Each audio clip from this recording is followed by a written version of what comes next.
গত 12ই আগস্ট বুধবার সন্ধ্যা 6টায় হবিগঞ্জ শিল্প পার্কের গ্যাস একেবারে শূন্য হয়ে যায়। শিফট চলতেছিল, কাজ চলতেছিল, বয়লার চলতেছিল, তারপর কিছু নাই। পরদিন সকালে জেলার 171টা কারখানার গেট আর খোলে নাই, বন্ধ হয়ে গেছে। 1.5 থেকে 2 লাখ মানুষ কাজ ছাড়া, শ্রমিক, অপারেটর, হেল্পার, সুপারভাইজার, লাইনম্যান, যাদের বেতনটা দিন ধরে চলে ডেইলি কাজে, ডেইলি কাজ ডেইলি বেতন, তারা সকালে উঠে দেখে কাজ নাই, কারণ গ্যাস নাই। শুধু হবিগঞ্জ না, নরসিংদী আর মাধবদীতে টেক্সটাইল আর ডাইং আর প্রিন্টিং আর কারখানার 80% কারখানার কাজ বন্ধ হয়ে গেছে। ব্যবসায়ীরা কইতেছেন প্রত্যেক দিন 400 থেকে 500 কোটি টাকার ক্ষতি হইতেছে।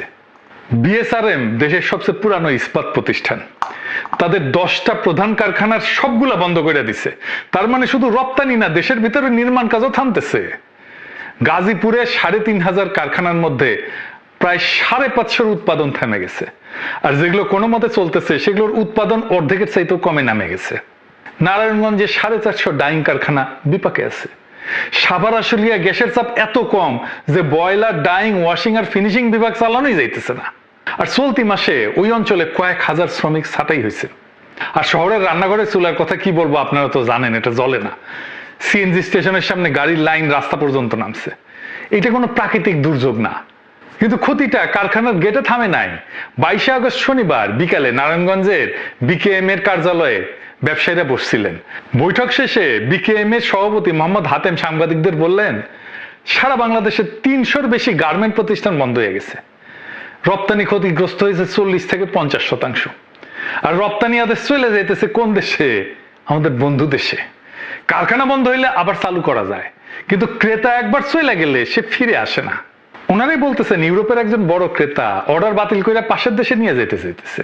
কিছু রপ্তানি আদেশ ইতিমধ্যে চলে গেছে, সামনের দিনে ওয়ার্ক অর্ডার ধরে রেখে যাবে কিনা সেটা নিয়েও তারা শঙ্কিত। ওনার ভাষায় দেয়ালে নাকি পিঠ থেকে গেছে। আর তিনি কয়েকটা কথা বলছেন।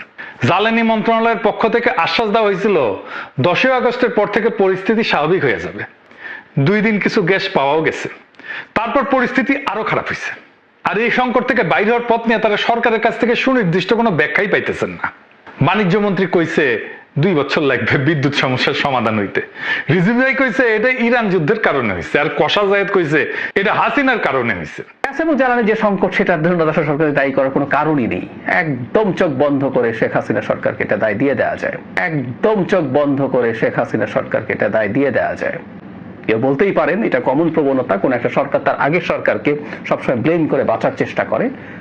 হ্যাঁ, এই প্রবণতা আছে, আমি বলি না যে এই প্রবণতা কখনোই ছিল না। আর জ্বালানি মন্ত্রী কইছে কিচ্ছু করার নাই, বসে থেকে দেখতে হবে, এভাবে মাইনে নিতে হবে। কারণ আসেনি আমি না, আমার এত এনার্জি নাই, আমার ঘোড়ায় আসবে। শুনেছেন ঘোড়া রাশি। তো ব্যবসায়ীরা সরকারের সাথে বৈঠকে বসছিলেন। কি দাবি করছে জানেন? অবিশ্বাস্য দাবি। জুন আর জুলাই মাসের গ্যাস এবং বিদ্যুৎ বিল আগামী 12 মাসে কিস্তিতে পরিশোধের সুযোগ চেয়েছেন। আর বলছেন ওই সময় যদি বিল দিতে না পারি তাহলে সংযোগটা কাইটেন না। এই সংকটের মধ্যে কারখানা কিভাবে চলবে সরকারকে তার সুনির্দিষ্ট ব্যাখ্যা দিতে হবে। প্রত্যেক সপ্তাহে অন্তত একবার করে সরকারকে ব্রিফিং করতে হবে, এটা দাবি।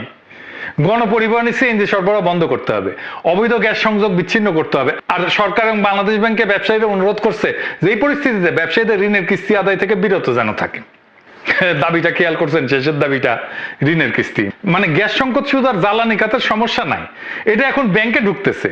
কারখানা বন্ধ তাই আয় নাই, আয় নাই তাই কিস্তি নাই, কিস্তি নাই তাই খেলাপি ঋণ বাড়বে। দেখেছেন কই যাচ্ছে? আর সবচেয়ে করুণ দাবিটা কি জানেন? প্রত্যেক সপ্তাহে একবার আমাদের ব্রিফিং করেন।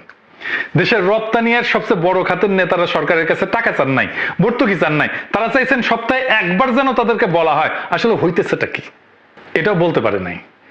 শুধু কি বড় ব্যবসায়ী, মাছের খামারে বিদ্যুৎ না থাকায় 15 কোটির মাছ মারা গেছে, এরকম যে কত ব্যবসায়ী পথে বসে গেছে আল্লাহ মালুম। কিন্তু আসলে কি ঘটছিল এইটা কি আমরা জানি? আসেন আমরা পুরো ঘটনা না জানলে বাকিটা বোঝা যাবে না। আসেন আল্লাহর নামে শুরু করি। এইটা নিয়ে আমার পুরো 2টা ছুটির দিন স্টাডি করা লাগিছে। সরকারে আছে বিএনপি, আর আমার নিজের ছুটি বিশ্রাম সব জলাঞ্জলি দিয়া খোঁজা লাগে আসলে কি হয়েছে। ইয়া খোদা, দরবেশ বানায় দাও। মন্ত্রিত্ব করবে, উপদেষ্টাকারী করবে, কিছু বালচুন, আর আমার খোঁজা লিখবে সমস্যাটা কি হয়েছে। কক্সবাজারে মহেশখালীর কাছে 2টা সমুদ্রের 2টা জাহাজ ভাসতেছে। এগুলার নাম FSRU, ভাসমান স্টোরেজ অ্যান্ড রিগ্যাসিফিকেশন ইউনিট, বিদেশ থেকে জাহাজ কইরা আসা তরল হিমায়িত গ্যাস মানে এলএনজি এই জাহাজে ঢালা হয়, আর ওইখানে গরম কইরা আবার ওইটা গ্যাসে রূপান্তর করা হয়, তারপর সেটা পাইপে কইরা দেশের ভিতরে পাঠানো হয়। দুইটার একটা চালায় দেশি কোম্পানি সামিট, আর একটা চালায় মার্কিন কোম্পানি এক্সেলারেট এনার্জি। এটা কেমন মার্কিন কোম্পানি আমরা পরে দেখব। এরা গ্রিডে দিত দেশের গ্যাস সরবরাহের 37%, 1/3 বেশি গ্যাস আসে সমুদ্র ভাসতে থাকে ওই দুইটা জাহাজ থেকে। 21শে জুলাই এক্সেলারেটরের জাহাজে আগুন লাগছে। ওই দিন পেট্রো বাংলাদেশে বিজ্ঞপ্তি দিচ্ছিল, তাতে আগুন লাগার শব্দটাই নাই। বলা হয় কারিগরি ত্রুটি, আর জানানো হয় প্রায় 45 কোটি ঘনফুট গ্যাস এটা সরবরাহ কমছে। আগুনের কথা দেশের মানুষ জানে আরো পরে। কেন? বয়লারে আগুন লাগলে সেটা কারিগরি ত্রুটি বলে চালাই দেওয়ার দরকারটা কি? এটা মনে রাখেন প্রশ্নটা। 2 দিন পরে 23শে জুলাই এলএনজি থেকে জাতীয় গ্রিডে গ্যাস দেওয়া কমে যায় 566 মিলিয়ন ঘনফুট। স্বাভাবিক সরবরাহ 2700 থেকে 2800, সেখানে সরবরাহ নেমে দাঁড়ায় 2265 মিলিয়ন ঘনফুটে। 25শে জুলাই পেট্রো বাংলা বিবৃতি দেয়, সে বিবৃতিতে বলা হয় যে আগুন আর কারিগরি ত্রুটির কারণ জানা যায় নাই। দেশি প্রকৌশলীরা জাহাজটা পরীক্ষা করছেন, কিন্তু ত্রুটির কারণ শনাক্ত করতে পারেন নাই, সমাধানও করতে পারেন নাই। এক্সেলারেটকে বিদেশ থেকে বিশেষজ্ঞ আনতে হইতেছে, আর তিনি এটাও কইছেন যে ওই এফএসআরইউতে এর আগে কখনো এই ধরনের ত্রুটি দেখা যায় নাই, কখনোই হয় নাই, এবার হইল। আর কারণ কেউ বের করতে পারতেছে না। তাহলে কি নাশকতা হয়েছে? প্রথম দিন কেন ঘটনাকে আগুন বলাই হয় নাই? আগুনের কারণ নিয়ে কোনো তদন্ত প্রতিবেদন আজ পর্যন্ত জনসমক্ষে আসে নাই। যে যন্ত্রে কোনোদিন এমন একটা ত্রুটি হয় নাই, দেশের সবচেয়ে সংকটজনক মুহূর্তে সেই যন্ত্রের ত্রুটি হইল, আর দেশের প্রকৌশলীরা কারণটাই ধরতে পারলেন না। সন্দেহ করার জন্য এইটুকুই যথেষ্ট। আগুন কেন লাগছিল সেই প্রশ্নের উত্তর দেশের মানুষকে দেওয়া হয় না, দিতে হবে এটা। আর যে রাষ্ট্র 1 মাসে উত্তরটা দিতে পারে না, তার ঘাড়ে সন্দেহের তো ভার চাপবেই। এই ভারটা জনগণ চাপাই নাই, রাষ্ট্র নিজেই ডেকে আনছে। এরপর শুরু হয় মেরামত, আর মেরামতের গল্পটাও খুব অদ্ভুত। কেমন? আসেন দেখি। 2 সপ্তাহ পার হয়, 4 আগস্ট আসে, মেরামত আর শেষ হয় না। চালুর সম্ভাব্য তারিখ কয়েক দফা পিছাইতে থাকে। দৈনিক ঘাটতি 450 মিলিয়ন ঘনফুটের উপরে ঝুলে থাকে। মনে আছে জ্বালানি মন্ত্রণালয় ব্যবসায়ীদের কি বলছিল? 10 আগস্টের পর সব স্বাভাবিক হয়ে যাবে। 14 আগস্ট বিকাল 4টায় আবার কারিগরি ত্রুটিতে সরবরাহ বন্ধ হয়ে যায়। যাক বাবা, রাত 9:30 পর্যন্ত স্বাভাবিক হয় না। তারপর 15 আগস্ট মেরামত শেষ হয়। এইখানে গল্পটা শেষ হওয়ার কথা ছিল। যন্ত্র নষ্ট হয়েছিল, যন্ত্র সারানো হয়েছে, এখন গ্যাস আসবে, চুলা জ্বলবে, কারখানা চলবে, হবিগঞ্জের মানুষগুলো কাজে ফিরবে, হয় নাই। 17 আগস্ট একটা এলএনজি কার্গো আসার কথা ছিল, আসে নাই।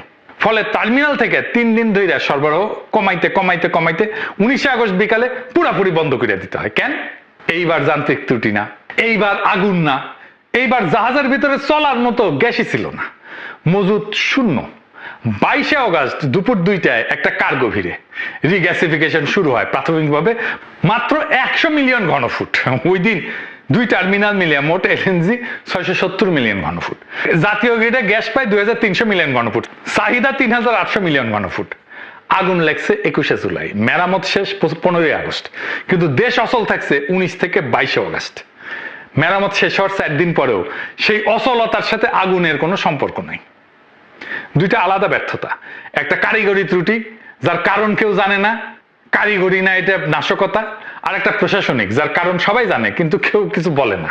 তাহলে কার্গোটা আসলো না কেন? বাংলাদেশে সাধারণত মাসে 10টা এলএনজি কার্গো আনে। টার্মিনালের সমস্যার কারণে অগাস্টে ঠিক করা হয়েছিল 9টা আনবে, এবং এটার জন্য 3টা দরপত্র ছাড়া হয়েছিল। একটা দীর্ঘমেয়াদী চুক্তিতে, একটা স্বল্প মেয়াদী চুক্তিতে, আর 4টা সরাসরি ক্রয় পদ্ধতিতে। ইংরেজিতে বলে direct purchase method, DPM, direct purchase method. বাংলায় সোজা কথা টেন্ডার ছাড়া। ওই 4টার একটাও আসে নাই। কারণ কি? কারণ হংকং ভিত্তিক এক সরবরাহকারী এমন জাহাজ প্রস্তাব করছে যেটা আনবে, যেটা যুক্তরাজ্যের নিষেধাজ্ঞার তালিকায়, ফলে নেওয়া যায় না। আসছে কিসে? আল হামরা নামে একটা জাহাজে, সেটার আবার কাহিনী আছে।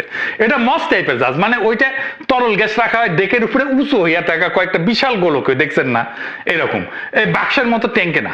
2 ধরনের জাহাজে আসে, একটা বাক্সের মতো ট্যাঙ্ক, আর একটা গোল হয়ে থাকে উপরে। এই ধরনের জাহাজ একই ধারণ ক্ষমতায় সাধারণ জাহাজের চেয়ে লম্বা হয়, ভারী হয়, আর মাপজোক আলাদা। ফলে ওই যে জাহাজের গায়ে এসে ভিড়বে, যেখানে গ্যাস না হবে সেটা স্থানান্তর করার আলাদা এটা হিসাবের ব্যাপার।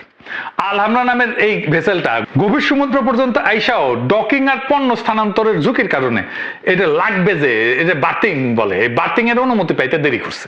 এইটা যে এসে লাগতে পারবে না ঠিক মতো, এই হিসাবটা কার করার কথা ছিল? যে চুক্তি পড়ছিল তার। সেটা কি কোনো দৈব ঘটনা? কোন জাহাজ নিষেধাজ্ঞার তালিকায় আছে সেটা চুক্তির আগে তো জানার কথা। আর এই মস্ত টাইপের এই উঁচু আলাদ ভেসেল, অন্য ধরনের ভেসেল, এটা বাংলাদেশ টার্মিনালে ভিড়তে পারবে কি পারবে না সেটা তো আগেই জানার কথা, তাই না? যাকে বিনা টেন্ডারে গ্যাস আনার দায়িত্ব দেওয়া হইলো তার নিজের নৌবহর আছে কি নাই, সক্ষমতা আছে কি নাই, সেটা যাচাই করার নামই তো প্রকিউরমেন্ট। জ্বালানি খাতের কর্মকর্তারা নিজেরাই স্বীকার করছেন যে সরবরাহকারী যাচাই বাছাই গাফিলতি হয়েছে। তো এদেরকে বিনা টেন্ডারে সরাসরি চুক্তি দেওয়া হয়েছে কেন? টাকাটা তো কারো পকেটে গেছে না ওই চুক্তিটা দেওয়ার জন্য? কার পকেটে গেছে টাকাটা? এটাই আসল দেখা। ডিপিএম এর 4 টাকার অনিশ্চিত হয়ে যাওয়ায় সরকার বাধ্য হইয়া জরুরি স্পট টেন্ডারে যায়, মানে খোলা বাজার থেকে তাৎক্ষণিক কেনাকাটা, মানে যার দাম হাঁকবে তাই দিতে হবে, কারণ হাতে সময় নাই।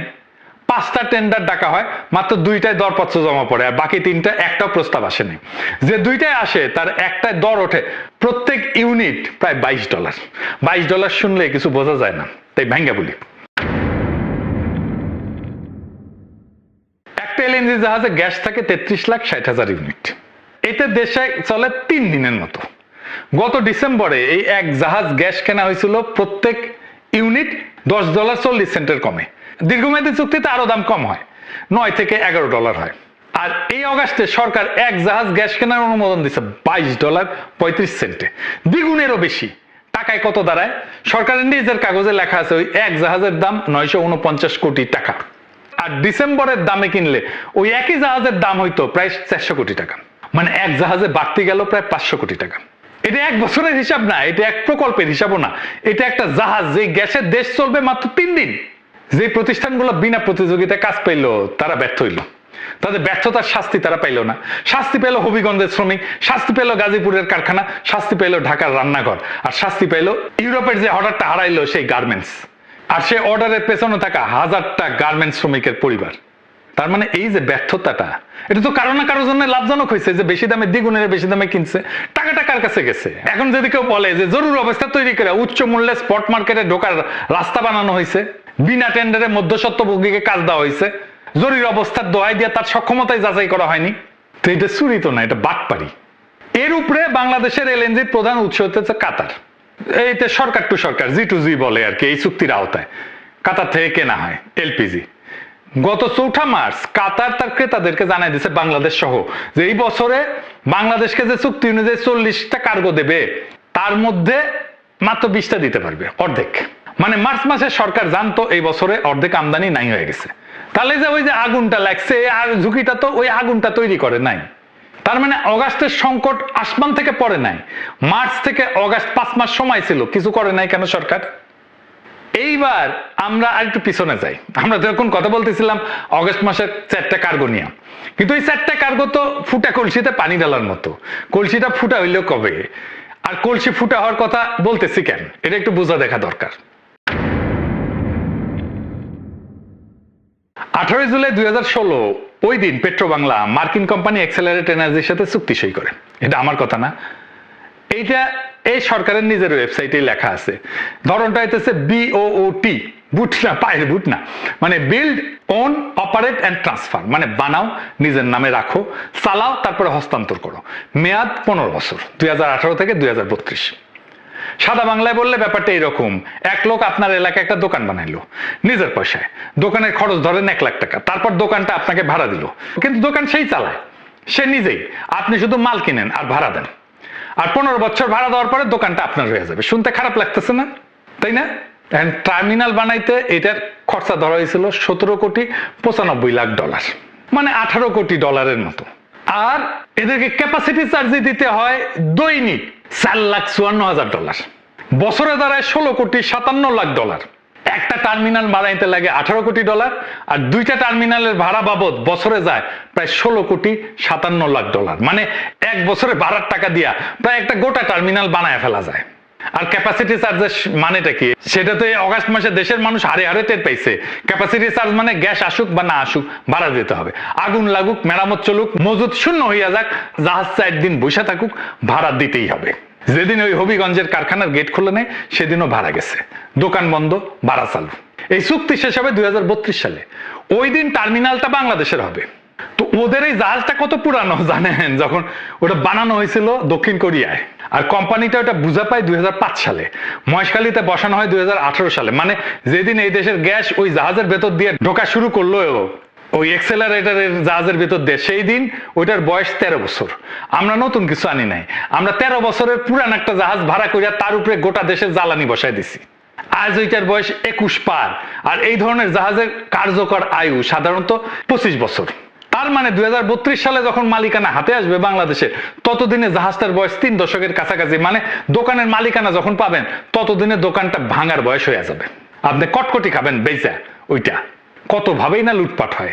আপনি 15 বছর ভাড়া দিবেন একটা ভাঙা দোকানের মালিক হওয়ার জন্য।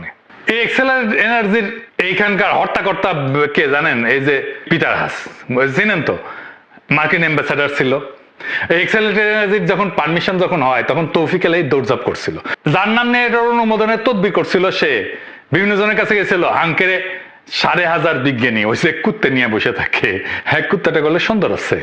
সেই জন্য এক্সেলারেট এনার্জি সাগরের টার্মিনালটা নিজের পয়সায় বসাইছে $18 কোটি। আর জাহাজটা তখনই ছিল 12 বছর পুরনো। কেউ প্রশ্ন করেনি। কেন করেনি বুঝতে পারছেন? 15 বছর এক্সেলারেটর মোট বিনিয়োগ দাঁড়াবে $50 কোটি। আমাদের হাতে চুক্তির কপি নেই, কিন্তু সরকারের কাছে আছে। সজীব ওয়াজেদ জয় আর বাটপাট তস্কর শিরোমণি তৌফিক ইলাহির নাম জড়ায় আছে যে কোম্পানির সাথে। সেই কোম্পানি তো ফ্যাসি উত্তর বাংলাদেশে কাজ করতে পারার কথা না। 2016 সালে সই হওয়া সেই চুক্তির উপরে দেশের 1/3 গ্যাস দাঁড়ায় আছে। যে চুক্তির টাকা দেয় এই দেশের করদাতা, সেই চুক্তির শর্ত আজ পর্যন্ত জনসমক্ষে প্রকাশ করা হয় নাই। আপনি সরকারের ওয়েবসাইটে যান, ও বলবে জাহাজের এক্সেলারেটর জাহাজের দৈর্ঘ্য 277 মিটার, প্রস্থ 44 মিটার, ধারণ ক্ষমতা 1,48,000 ঘনমিটার। জাহাজটা কত চওড়া সেটা রাষ্ট্র আপনাকে জানাইতে রাজি, কিন্তু জাহাজটার জন্য আপনি কত টাকা দিতেছেন সেটা জানাইতে রাজি না। মানে আপনি এমন একটা চুক্তির টাকা শোধ করতেছেন যেটা আপনি পড়তে পারবেন না। সরকারকে চুক্তিটা প্রকাশ করতে হবে। মহেশখালীর 2টা টার্মিনালের চুক্তি, ক্যাপাসিটি চার্জের কাঠামো, ঋণের শর্ত, সুদের হার, আর নভেম্বর 2023 সই হওয়া এদের সাথে 15 বছরের ক্রয় চুক্তি যেটা হাসিনা করে গেছে, এই সবকিছু প্রকাশ করতে হবে। বাণিজ্যিক গোপনীয়তার কথা বললেন না। এটা 2 ব্যবসায়িক চুক্তি না, এটা রাষ্ট্র আর একটা কোম্পানির চুক্তি যার টাকা দেয় জনগণ। আর মনে রাখেন, বিগত সরকার এই কাজটা করছিল 2010 সালের একটা আইনের বলে, যে আইন বাতিল হয়ে গেছে। তাহলে এখন লুকানোর কি আছে? আর যদি প্রকাশ না করেন তাহলে আমরা ধরে নেব যা রুটিছে তার তো কিছুটা বটেই। কাগজটা বের করেন, শুধু কাগজটা। ওর উপরে দায় চাপায় দেওয়ার শিশু সুলভ কাজ বন্ধ করেন। জয়ের ছায়া যেখানে আছে সেটা বাংলাদেশকে বিপদে এইভাবেই ফেলবে। আপনারা বিপদে পড়েছেন এই সজীব ওয়াজেদ জয়ের জন্য। যদি এটা সংশোধন না করেন, দেশের সামনে আরো ভয়াবহ জ্বালানি সংকট আসবে। এই জ্বালানি সংকট থেকে উত্তরণের পথ বের করতে হবে। আর ওই যে সরকার বডিগার্ড, ও 1972 কইছিল 5 বছর কিছুই দিবার পারবো না।